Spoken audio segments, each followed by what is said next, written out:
Welcome back, everybody. My name is Trini, and I am the Batquad. This is a channel where I go through my DVD movies from A through Z. Now, I am a quadriplegic, so keeping with the theme of four, I'm going to choose four movies per episode.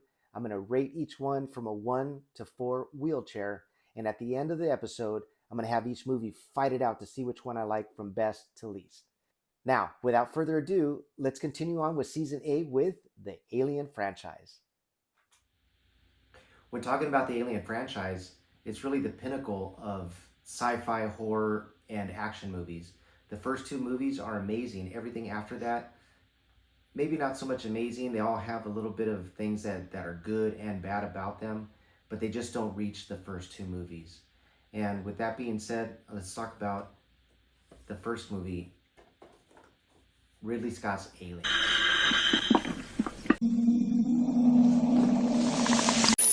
God. It's moving right towards you.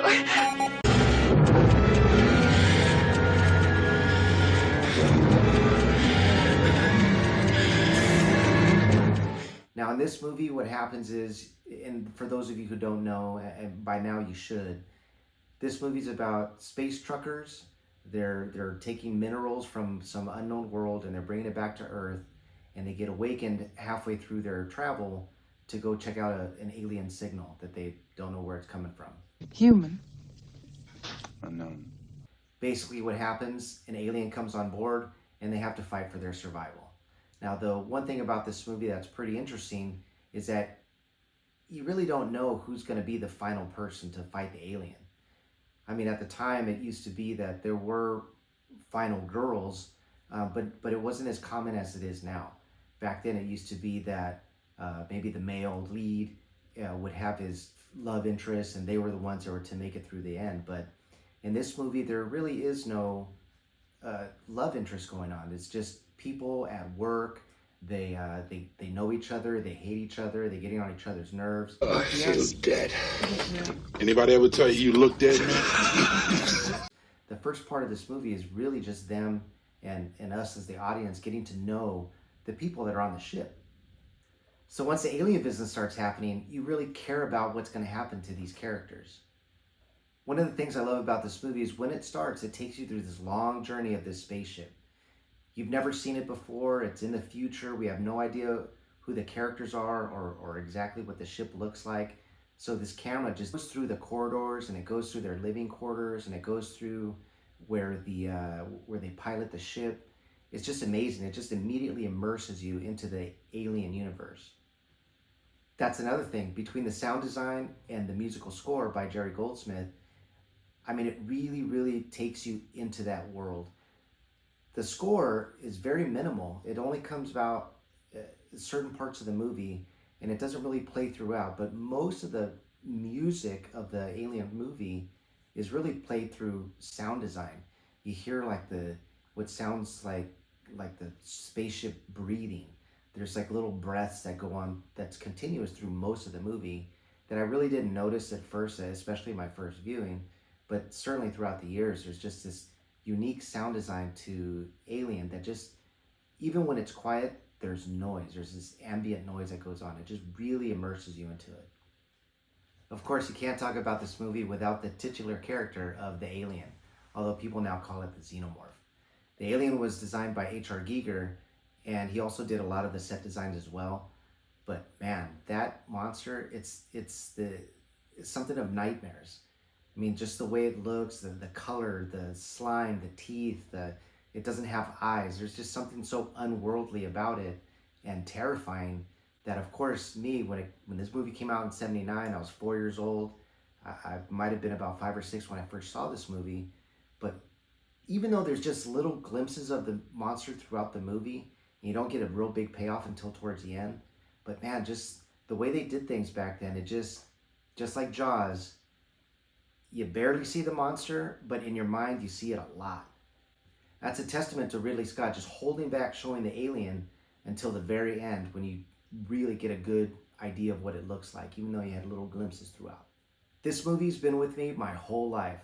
I mean, I can remember seeing this movie as a kid. I don't remember seeing this in the movie theater, but I do remember it being on constant rotation, on cable, And I know I had videotaped it off of cable on VHS, and I used to watch this movie quite a bit.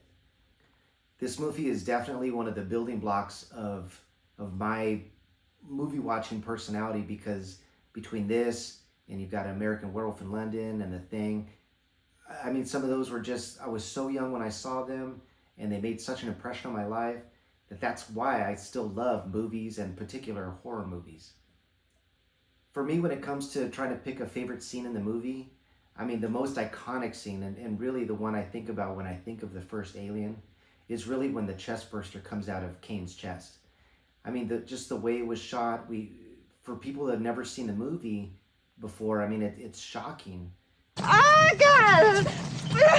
I mean, I couldn't imagine being in the audience at the time, back in the set, 1979, and watching this monster just shoot out of somebody's chest and blood going everywhere.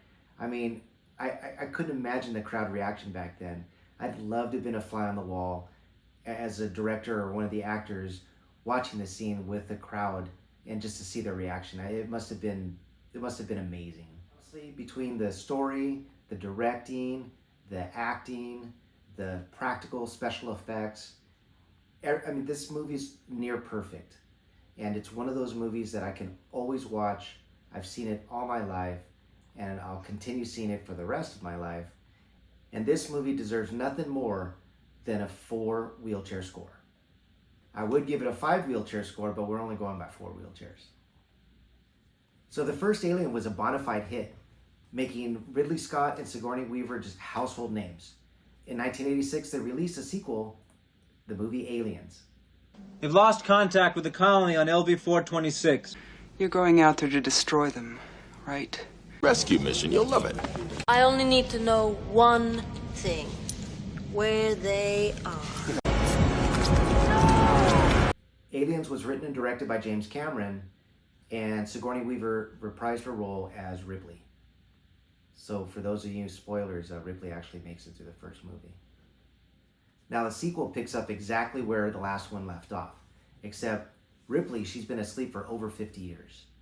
The reason why she goes back to the planet is because there have been some missing colonists, and she's been sent to investigate, but this time she doesn't go by herself. She goes with the Colonial Space Marines. Absolutely badasses! This movie, as the title suggests, the first one was singular with alien, but this one has an S at it. And let me tell you, that S, man, stands for like holy shit. Just like any sequel, you want to amp up the carnage. You want to amp up the action. You want to amp everything up. And this one, they sure did. This time they've got explosions and gunfire, and Marines are running around shooting things, or aliens are coming out of everywhere, and you've got the acid squirting on people's faces. I mean, it's just an amazing rock and roll time with this sequel. As I said, Sigourney Weaver comes back as Ripley, but there's some added characters, including Corporal Hicks, Michael Biehn playing Corporal Hicks. Yeah. One of the other that's soon to be reoccurring characters throughout the Alien movies is Bishop, played by Lance Henriksen. I prefer the term artificial person myself. Even though this movie is much different than the first Alien, where the first Alien's kind of moody and it's slow, and it's very deliberate in its characterization with the people and the place that you're at. In this movie, it just kind of foregoes all of that and just gets you right into it. Even though the first time you actually come in contact with an alien isn't until about an hour into the movie, but that first hour is just world building. Again, getting to know the new characters, getting to know Ripley again, getting to feel what she's going through. But by the time that hour kicks in and the action starts, it just never lets up after that. And it's just such an amazing movie. And even though I have so much high praise for Alien, this is the first Alien movie that I actually saw in the movie theater. I was about 10, 11 years old when this movie came out. I saw it with my dad and my stepmom. And I remember, because at that point it had been so pent up, this fear that I had of the xenomorph at that time, that I wasn't sure if I actually wanted to see it on the big screen. But when I did, between the directing, the acting, the James Horner amazing score, I mean, I was much more excited than scared. So it's a whole different feeling that I feel for this movie that I feel for Alien. But man, it blew me away when I first saw it. And again, just like Alien, I don't remember a time where this movie also wasn't in my life. I remember seeing it on cable, again, recording it off VHS, and watching it over and over again, remembering the lines. There's so many quotable lines, especially from Private Hudson. Game over, man. It's game over. Played by the late, great Bill Paxton. Wow, what a movie. I can't explain how much I love this one. I've got to give this movie a score of 4 wheelchairs.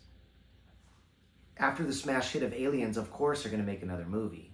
And it took some time to come out because in 1992, or the summer of 1992, David Fincher released Alien 3, or Alien Cubed. It depends on how you want to read it. Come on. Come on. Was there an alien on board?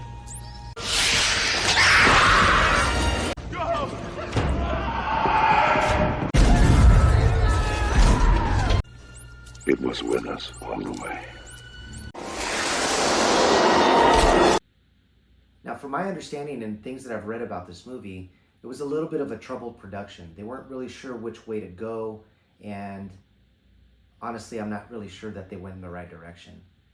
For those of you who've seen this movie, you know what I'm talking about. During the course of Aliens, Ripley meets Hicks and also meets Newt, and somehow they become a small little family. And you're cheering for them through the last movie that they're going to make it with them and Bishop, that they're going to make it, that they're going to survive. And then they do, which is awesome. They go to cryosleep, and that's where this movie starts off. It's almost a direct sequel. But the problem is during the credit sequence, as you know, both Michael Biehn character and Newt, they both die. Why? Why did you do this? It almost negates everything that you just saw in the last movie. It didn't make any sense to me then. In 92, I was 17 years old, and I'm watching this movie going, what the fuck? Of course, an alien facehugger has followed her and is now on the planet. It winds up impregnating the dog, and full-size alien comes out, and of course, people started getting knocked off one by one. Now, I think what they tried to do was go back to the way the atmosphere was for the first movie instead of the military shoot-'em-up kind of movie that the sequel turned out to be. I think the thought was to make it more terrifying, make it more scary, just have the one alien to deal with instead of having a whole army of them. They also brought it back to the first Alien where the prisoners, they don't have weapons. So they had to find out a way, some sort of way to get rid of this alien problem that they have. Also, as a subplot, as it turns out off screen, Ripley was somehow impregnated and she has a queen alien inside her. So throughout the movie, you have this ticking time bomb of you know that Ripley's going to give birth to this alien at some point, but you just kind of don't know where. While also you have this alien picking off the prisoners one by one. Now, this movie was the first movie directed by David Fincher, or at least the first theatrical release that I'm aware of. They tried to do something a little bit different with the alien, where you have this alien POV as it's running through the corridors chasing people.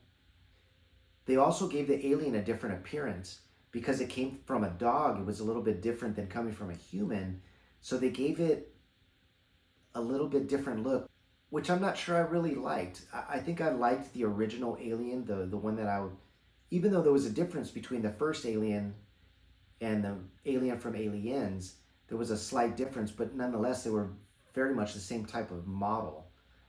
But the alien in this movie was kind of missing the tubes on the back, and it didn't seem as large, and it also ran on all fours through most of the movie, which it just seemed very different from the last two movies. So ultimately, the remaining prisoners, they capture and kill the monster just in time for the company to come after Ripley, because ultimately, what do they want? They want the queen baby that's inside her. Ripley sacrifices herself, causing her body to completely burn up. That's how the movie ends. The company goes away, and that should have been the end of a perfect Alien trilogy, even though this last movie wasn't all that great.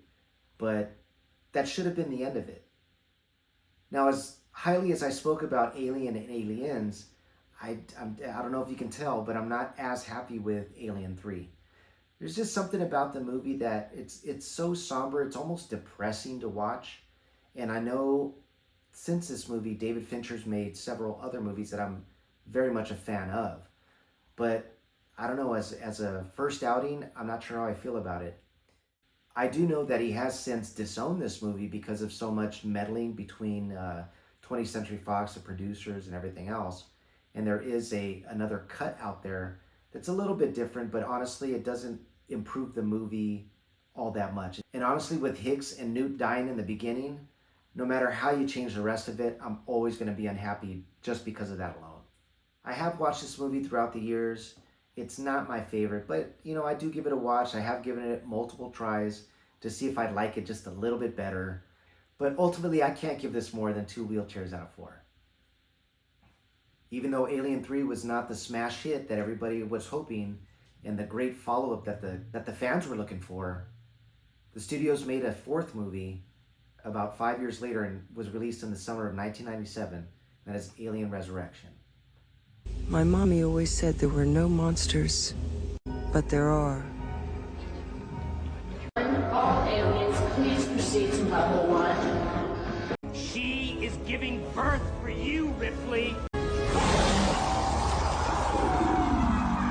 Once again, Sigourney Weaver returns, but this time, how could she return, right? I mean, the last couple of movies she was a survivor, and then this very last one she died. How did they bring her back? Well, how do they bring her back? They bring her back by cloning. Yes, cloning. So this movie takes place 200 years in the future from Alien 3. Apparently, technology's caught up and they were able to clone Ripley, and it took them a few tries. I believe she's number 8 or 9. I don't quite remember now, but she's the 8th or 9th clone, and she's actually okay. She comes out fine, and they're able to retrieve an alien queen from her body. One of the cool things about this movie is, although it's still Sigourney Weaver playing Ripley, this is not the same character that we've grown to love over the last 3 movies. This Ripley's different. She acts different. She walks different. She talks different. And part of that is because when they cloned her, her DNA is actually mixed with the alien DNA. So she's a little bit different. She almost has superpowers. At some point, she even makes a 3-point shot, not even looking at the hoop, throwing the ball behind her. And I'm assuming that's one of the superpowers from the aliens that we weren't aware of. So she's a little bit stronger. She has a little bit of acid for blood. It's not full-blown acid like the actual aliens, but it's like a tiny acid. It's in this movie where you actually get to see the scientists do whatever it is that they've been wanting to do with the aliens. They're trying to train them to make them the ultimate weapon. Well, just like any disaster movie that you've ever seen, the aliens eventually get away and pandemonium ensues. Although the alien design remained the same through most of the movies, even though Alien 3 had a slightly different design than the dog alien that I didn't quite care for, but it was still recognizable as the alien. This movie introduces something a little bit different. Now, because Ripley's DNA and the alien's DNA were mixed up, the alien was also slightly different. Even though it looked like an alien, it now had human DNA inside it. So, instead of the queen alien giving birth to multiple eggs, she winds up giving birth to an alien-human hybrid.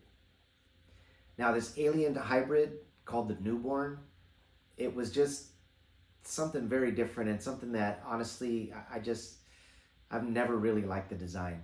It's still human-shaped, but this time they changed the color. Instead of that dark, sleek black or silicone look that it had, it almost looks very white and fleshy, like it's something that's never seen the sun. It still has an elongated head, but the face is a little bit smaller and looks way more human-like.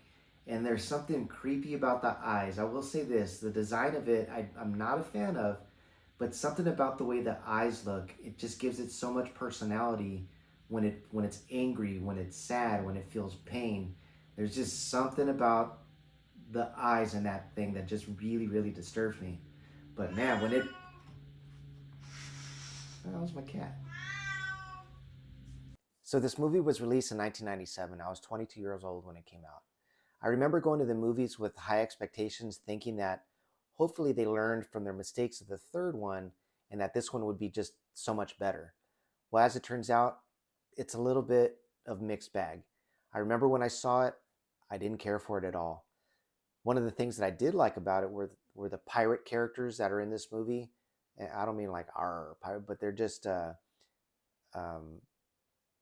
mercenaries. Welcome to the USN Origa. And those mercenaries, there's quite a few character actors that are well known, most notably Winona Ryder and Ron Perlman. You got some moves on you, girl. Ron Perlman being a big standout in this cast. So yeah, I don't remember liking this movie too much. It didn't make a whole lot of impact on me. I thought it was very cartoony when it should have been more serious, like the first two movies. Even though the third one was way over the top serious, I felt it went a little too far into camp.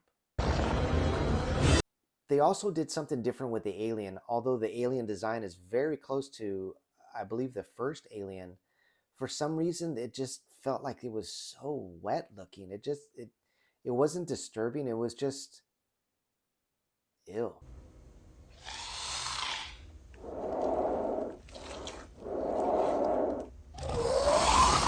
Like everything they touched got wet. It just wasn't very appealing. It didn't look good on camera, and I mean, I guess if that's what they were going for the ick factor, they didn't need it because the alien design by itself by Giger was just amazing. They didn't need to hide it in all this weird wetness. Also, the final battle with Ripley and the newborn alien, I don't know, it just didn't have that climactic battle that she had with the first Alien or the Alien Queen in Aliens, or even though there wasn't a big battle in the last movie, but at least it had that ending where she jumps into the fire. I mean, it was very climactic. This one, it just didn't do it for me. The alien gets sucked out into space, and even though the special effects were fairly decent, the CGI at the time, I mean, even though that part looks pretty good, the CGI aliens that they have throughout the movie, not good. This is the first movie where they really started to lean into the CGI part, and I don't think it was up to par. The aliens themselves, they lose that tangible feeling where it really looks like they can come out and get you. Where these, it was, I mean, it was late 90s CGI. It just wasn't that good, and it didn't age that well. I will say this, after the review, I reviewed all these movies prior to this recording, and I will say that this is the most improved. Even though I didn't like it when it first came out, and I know I've seen it a few times throughout the years, I've given this movie a rest. I mean, at least a good 10 years since I've seen it. But on this last review, you know what? I liked it.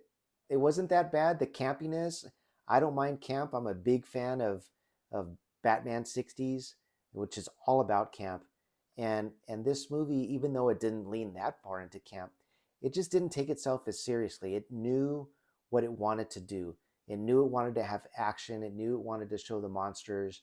But there was just something, there was a little bit of a wink to the audience that I guess I either didn't notice or appreciate before, but I definitely appreciate it now. So this movie, it actually got better with age. So even though I wasn't happy with the way the aliens look, and I didn't quite like the ending, and that newborn baby alien, ugh, it's gross. This made me like the movie just a little bit better with this review. So with that, I'm going to give it 2.5 wheelchairs out of 4. Normally, this would be the end of my segment, and I would have these 4 movies battle out to see which one's my favorite. And it came from the Alien Legacy set that came out from 20th Century Fox. It was a 20th anniversary edition. However, I mean, it's my channel, my rules. I know I said I was going to only do 4 videos at a time, but I kind of had to include these. The Alien vs. Predator movies. Alien vs. Predator 1 and Alien vs. Predator Requiem. So I guess Alien Resurrection wasn't the box office hit that they had wanted. And there was also the Predator movies. If you're not aware of the Predator movies, those are aliens, a different type of alien that comes down and it hunts people for sport. Sometime in the early mid-90s, there was a comic book strip that actually put the alien and the predator against each other. And I remember reading it back then. I thought, wow, that's a great concept. And on top of that, in Predator 2, one of the skulls that the predator had collected at the end of the movie, you see a very quick shot of the alien xenomorph head. So that just got people thinking, oh, what happens if we actually see a movie with the alien versus the predator? And by the way, I'm saying versus, I don't say verse like some people say. I don't know, I just don't understand it. It's short for versus. So in 2004, Alien versus Predator was released, and this was directed by Paul W.S. Anderson, and starring a lot of character actors that really I'm really not sure who they were, but they're definitely those people like, hey, that guy looks familiar, and hey, she looks familiar. There is the returning Lance Henriksen who's playing Bishop, but this time he's the actual human being Bishop, the one who the android Bishop was modeled after in Alien Part 2 or Aliens. This time as the human Bishop, he's dying from some sort of unknown disease. It's probably some sort of cancer. And he discovers that there's something unknown under the Antarctic that his satellites has picked up. He puts a team together to go out there to go make this discovery and figure out what it is that's under the Antarctic. Soon they discover under the Antarctic, they find a pyramid. And the pyramid, instead of having the regular hieroglyphics of people, they actually have hieroglyphics of aliens and predators. Now, of course, these researchers, they don't know what it is. But at the same time, there's a predator ship, and it's actually dropping off 3 predators to go into the pyramid and to go through some sort of ritual. Now, I know it sounds all convoluted, and it kind of is, but honestly, when you're watching the movie, and if you've been a fan of Alien and the Predator franchise, it's actually a pretty unique and ingenious way to put the 2 movies together. This is the first time that the Alien franchise has come into modern time, well, at least in 2004 time, and it fits right in, even though most of the movies so far have been set in the future. Eventually, the researchers that have been sent by Bishop start triggering things within the pyramid that ultimately wakes up a queen alien, and she starts laying eggs. The cycle of the alien begins again, where somebody gets impregnated, an alien comes out of them, and then the aliens start hunting everybody.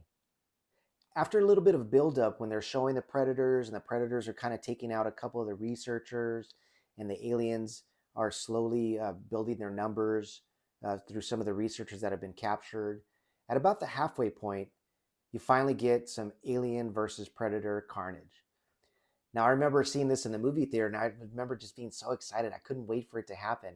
And it was just like the old school movies where you've got, I don't know, King Kong versus Godzilla or Frankenstein versus Wolfman. It was like these 2 action figures, and you're just smashing them together to see which one would win. And I gotta say, it was pretty satisfying.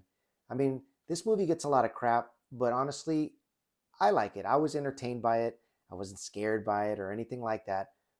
The acting was fine. The directing was fine. I was definitely entertained. The whole concept of the aliens and the predators having been here on Earth for thousands of years and we're just not aware of it, I mean, that's pretty wild, and I greatly enjoyed that. So just expanding on the whole alien predator universe was just, like I said, it was just ingenious. Ultimately, most of the researchers die except for one. Then there's the final predator that made it because the other 2 had also died, and they're both battling the final alien queen. It's a pretty good little battle, but in this movie, for some reason, everything was just bigger. The queen seemed like it was a large Tyrannosaurus Rex or something. And the predators, although I didn't mention it before, they didn't change the design, but they just made them bulkier. They looked like, I don't know, they looked like big football players as opposed to the taller, lengthy basketball player looking predator from the first couple movies. And of course, at the end of this movie, just like in Predator 2, the final human gets a little trophy from some of the elder predators as they take their fallen comrade away. This movie, I enjoyed it when I saw it in the movie theaters, and honestly, I still enjoy it now. It's entertaining, it has good action, it has good special effects, the story's great. I love the new additions to the lore, and I could definitely rewatch this anytime. And even though it's not as, say, quotable as the other movies, or doesn't stick in my mind as well as the other ones, I don't remember the characters' names, it's still an enjoyable watch. So with that, I'd give it a 3 out of 4 wheelchairs. In 2007, the last Alien vs. Predator movie was released, and it was directed by the brothers Strauss. This movie, I think most people would agree, is probably the least favorite of the franchise.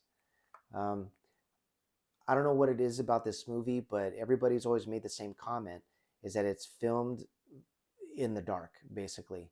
There's just very little lighting. You can't hardly see what's happening, which is a shame because there's a whole bunch of special effects in there that's just would be amazing to look at, is you just can't see it.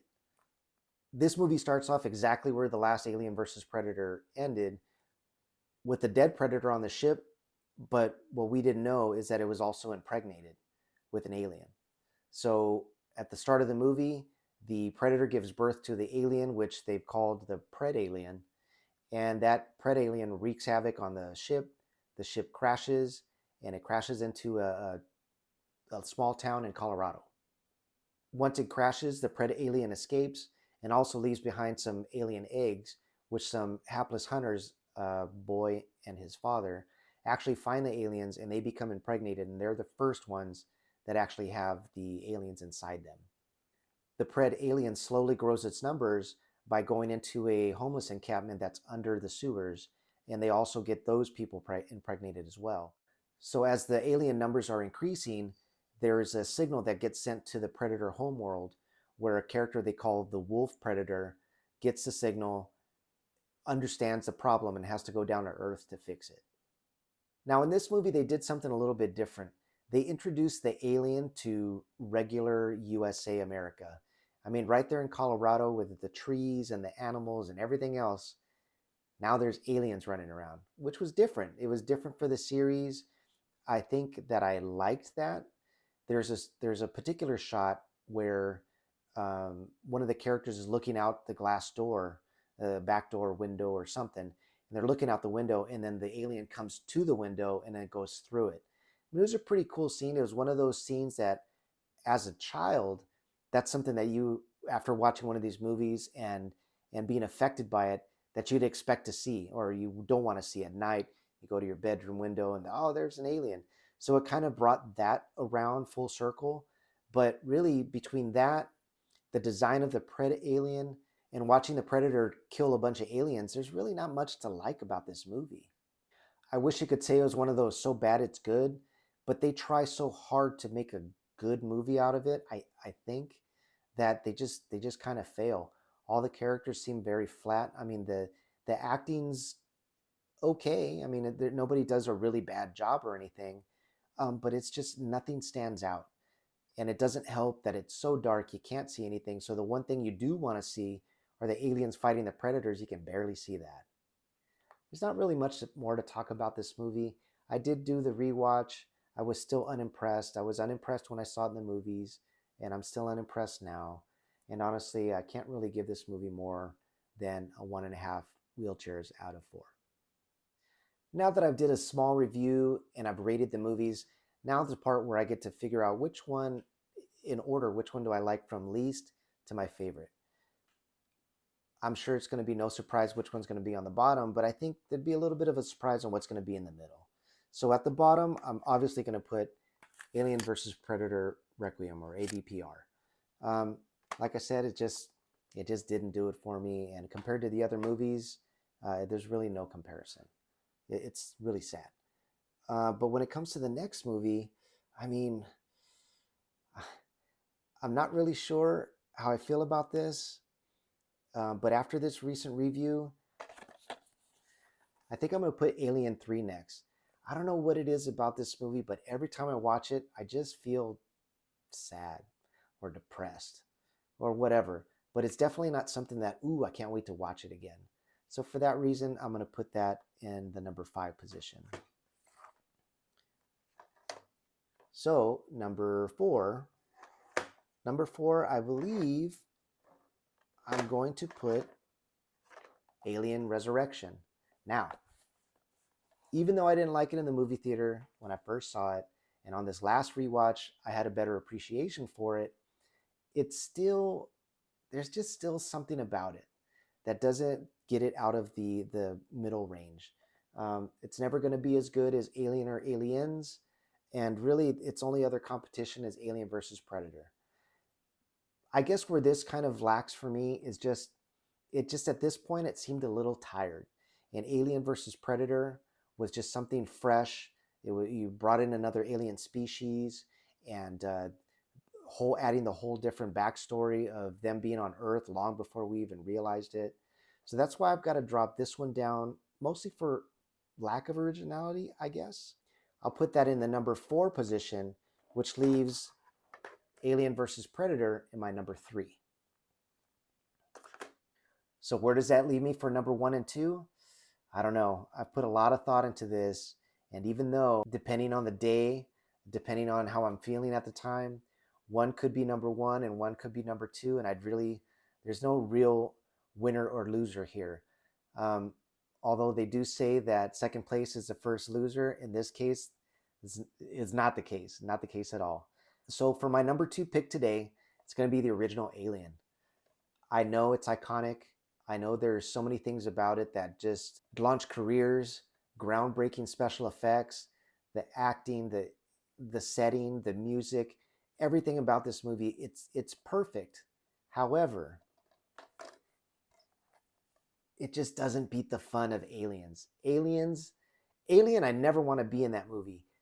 Aliens, I feel like I wish I was part of that movie. I wish I was part of that adventure, even though there's the chance of dying or whatever the case may be. It's exciting. You want to be with those characters or at least know them.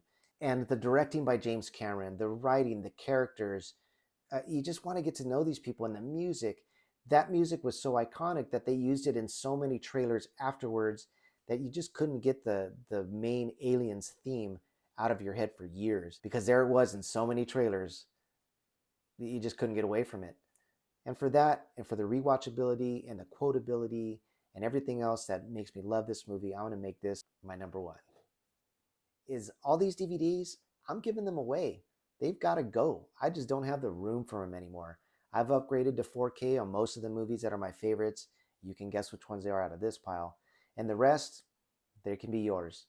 They can be yours at the low, low price of just like, subscribe, and be the first to comment and say, hey, I want that movie. And honestly, we'll figure it out and I'll send it to you, and you'll just be doing me the favor. So with that, this has been my second show. Like I said, I'm no professional. Hopefully you liked it. My name is Trini. I am the Batquad, and I am End of Watch.